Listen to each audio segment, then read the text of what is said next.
abad Islam hidup itu orang masih menunggu Lailatul Qadar. Padahal ini gara-gara tidak kenal sastra.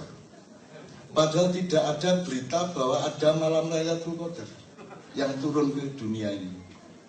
Yang ada adalah Al-Quran diturunkan pada malam Lailatul Qadar. Jadi nggak ada Lailatul Qadarnya turun. Inna anzalnahu fi Lailatul Qadar. Lailatul Qadri khairum min alfi syahr dan seterusnya. Jadi yang turun itu Qur'annya dan sudah turun. Betul sing kok enteni ku apa? Yang kamu tunggu itu apa? Kan gitu. Jadi tidak ada malam Lailatul Qadar turun, tidak ada. Yang turun itu Al-Quran karena kalimatnya sesungguhnya aku telah mendatangkannya.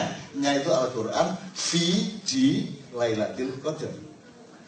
Nah, kalau kita pakai logika sastra sederhana, kapan saja engkau memetik puisi Al-Quran masuk ke dalam hatimu dan membuatmu takjub kepada kehidupan, maka kamu berada di Lailatul Qadar. Gitu. Kapan saja, jadi kamu tinggal ambil. Mana malaikat? Nggak ada dia rapat, saya lihat-lihat. Nggak ada malaikat rapat menunjukkan Lailatul Qadar karena Lailatul Qadar tergantung engkau. Kalau engkau memetik puisi kehidupan, kalau engkau memetik keindahan Al-Quran, karena 70% Al-Quran memakai bahasa sastra. Memakai bahasa sastra. Ambil satu ayat, saya akan jelaskan bahwa itu sastra. Jadi sastra itu bukan hanya benda, materi atau suatu dimensi, tapi sastra itu juga sebuah toriko, sebuah metodologi, sebuah getaran. Dia adalah sesuatu yang mengalir, dia bukan airnya, dia alirannya. Dia bukan udaranya, dia sapuannya. Yang begitu. Dia bukan lautnya, dia gelombangnya. Itulah sastra. Maka karya sastra hanya salah satu alat untuk mengantarkan manusia kepada sastra. Di malam 21, malam 23, malam 25. Sebagian orang memahami bahwasanya Lailatul Qadar sudah tidak ada lagi. Ini disebutkan oleh para ulama, ada sekelompok manusia yang menganggap Lailatul Qadar sudah diangkat dengan berdasarkan hadis ini. Padahal maksudnya diangkat itu diangkat penentuannya kapannya, paham? Kapan pastinya?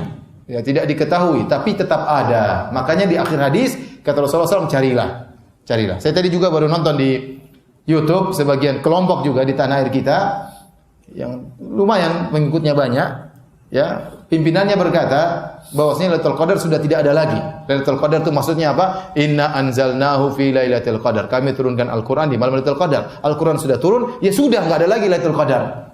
Enggak ada Lailatul Qadar. Apa sekarang Al-Quran masih turun? Enggak katanya. Berarti Lailatul Qadar sudah enggak. Lailatul Qadar cuma sekali sepanjang masa cuma sekali. Kapan? Waktu Al-Quran apa? Turun, katanya begitu. Sudah tidak ada Lailatul Qadar lagi. Terus sekarang kita gimana? Kata dia, kita beribadah saja untuk mengenang.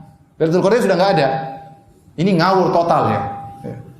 Nabi SAW waktu turun Al-Quran pertama kali di mana? Di Goa Hira. Setelah itu Rasulullah SAW masih cari Lailatul Qadar enggak?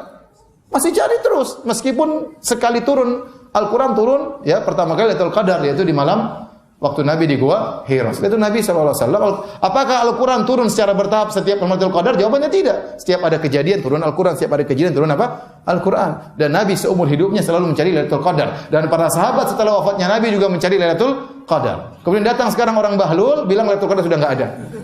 Ini bahaya menafsirkan ayat dengan otaknya sendiri. Saya kasih lihat orang tersebut. Bahasa Arab tidak tahu. Pemimpin suatu kelompok bahasa Arab tidak tahu, kemudian baca ayat salah-salah, padahal ayatnya masyhur.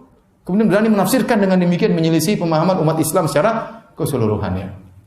Saya ingin sebut namanya tapi nanti kena undang-undang apa? Pencemaran. Jadi enggak usah lah.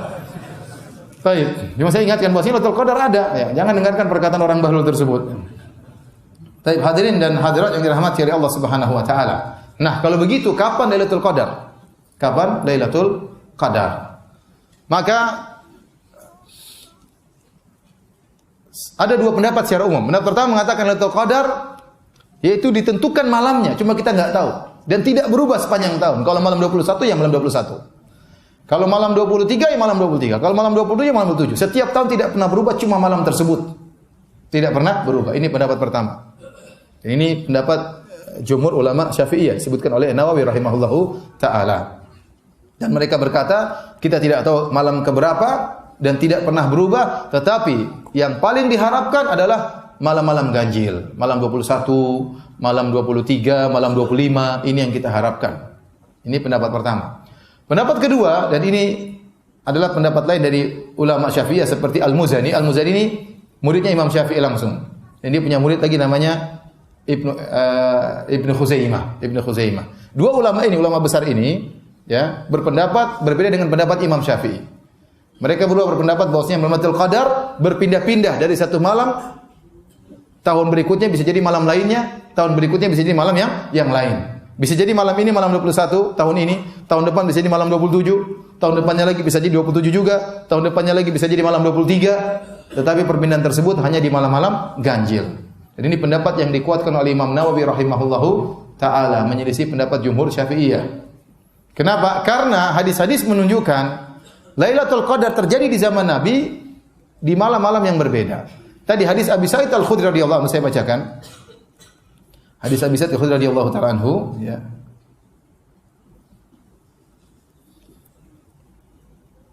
Kata Nabi sallallahu alaihi wasallam, "Wa qad uritu hadhihi lailata thumma unsituha."